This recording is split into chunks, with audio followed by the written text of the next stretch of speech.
अस्सलाम वालेकुम दोस्तों, उम्मीद है कि आप हजरात खैर व आफियत से होंगे। अल्लाह रब्बुल इज़्ज़त आप लोगों को इसी तरह खुशहाल रखे, आमीन।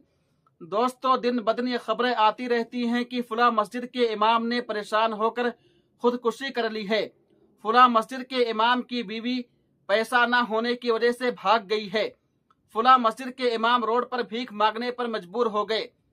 फुला मस्जिद के इमाम साहब के वालिदैन दवा ना होने की वजह से दुनिया से चल बसे। फुला मस्जिद के इमाम साहब बीमार हुए और इलाज के लिए पैसे के लिए दर दर भटकते रहे।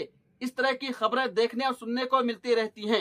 आज मैं इस वीडियो के जरिए मस्जिद के सदर और सेक्रेटरी को वाज़ेह पैगाम देना चाहता हूं कि खुदारा इमामों पर जुल्म और सितम करना बंद करो, इमामों को सताना बंद करो, इमामों की इज्जत करो, उनकी कद्र करो, उनके मर्तबा को पहचानो, उनकी तनख्वाहों में इजाफा करो, उनकी तनख्वाहें बढ़ाओ।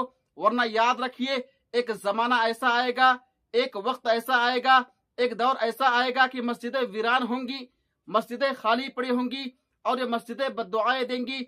इसलिए कि उलमा अइम्मा मस्जिद में इमामत करने के बजाय, हुफ्फाज तरावी पढ़ाने के बजाय कारोबार में मसरूफ होंगे, मस्जिदें जिसकी वजह से वीरान होंगी। अल्लाह मस्जिद के सदर, सेक्रेटरी और जिम्मेदारान को समझने की तौफीक अता फरमाए और अपने इमामों की इज्जत करने की तौफीक अता फरमाए। आमीन सुम्मा आमीन या रब्बल आलमीन। दोस्तों, इस वीडियो को ज्यादा से ज्यादा शेयर कीजिए, ज्यादा से ज्यादा लोगों तक पहुंचाइए। इस वीडियो को आम कीजिए ताकि मस्जिद के सदर, सेक्रेटरी और मस्जिद के जिम्मेदारान तक ये वीडियो पहुंच जाए। दोस्तों, इस वीडियो को लाइक कीजिए। तब तक आप हमें इजाजत दीजिए। अल्लाह हाफिज, अपना ख्याल रखिएगा।